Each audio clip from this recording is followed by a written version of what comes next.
जिन मुगल आक्रांताओं ने देश को लूटा, बर्बाद किया, उनके लिए योगी सरकार को कोई रहम नहीं। जी हाँ, योगी सरकार हर आक्रांताओं की मूर्तियां, निशानी को मिट्टी में मिला रही है, जिसने भारत की मिट्टी के साथ धोखा किया, भारत के महिलाओं का शोषण किया। इसी क्रम में संभल के सीईओ अनुज चौधरी ने योगी की मुहिम की कमान संभाली थी और शहर में गाजी की याद में विशेष समुदाय द्वारा लगाए जाने वाले नेजा मेले को नहीं लगने दिया था। क्योंकि अनुज चौधरी को इतिहास पता है, इसलिए संभल में गाजी सलार मसूद की याद में इस बार नेजा मेला नहीं लगने दिया गया। बहराइच में भी गाजी की याद में लगने वाले जेठ मेले का विरोध हो रहा है।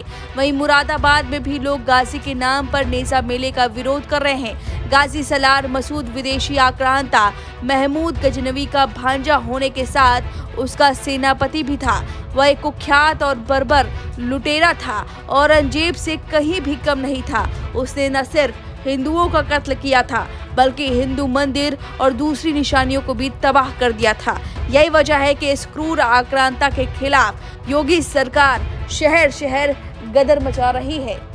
और अब योगी की फोर्स प्रयागराज पहुंची है, जहां बाबा की पुलिस ने गाजी के दरगाह पर ताला लगा दिया है। यूपी के सीएम योगी आदित्यनाथ साफ कह चुके हैं कि स्वतंत्र भारत में ऐसे किसी देशद्रोही को स्वीकार नहीं किया जा सकता। योगी के इसी क्लियर कट मैसेज के बाद यूपी से आक्रांता गाजी की निशानियां मिटाई जा रही हैं। सैयद सलार मसूद गाजी से जुड़ी पहचान को दफन किया जा रहा है। इस बार प्रयागराज में योगी फोर्स ने गाजी की दरगाह पर तालाबंदी की है और क्लियर कर दिया है कि संगम नगरी में भी गाजी की दरगाह पर कोई मेला नहीं लगेगा।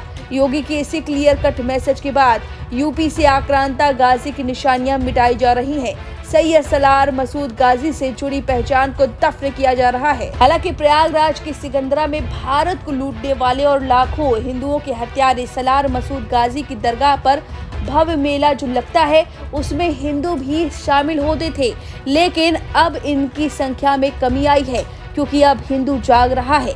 उन्हें अपने इतिहास को बताया जा रहा है। अब वो समझ रहे हैं कि गाजी कैसा इंसान था और उसकी दरगाह पर अब माथा टेकने नहीं पहुंच रहे हैं। सीएम योगी आदित्यनाथ ने हिंदुओं को जगाने के साथ साथ आक्रांताओं के निशानों को मिटाने का भी जिम्मा उठाया है और वो संभल से उठी ये चिंगारी अब प्रयागराज जा पहुंची है, जहां गाजी की दरगाह पर ताला लगा दिया गया है। अब योगी के इस एक्शन पर आपकी क्या राय है, हमें कमेंट करके जरूर बताएं। वीके न्यूज, राष्ट्र के नाम।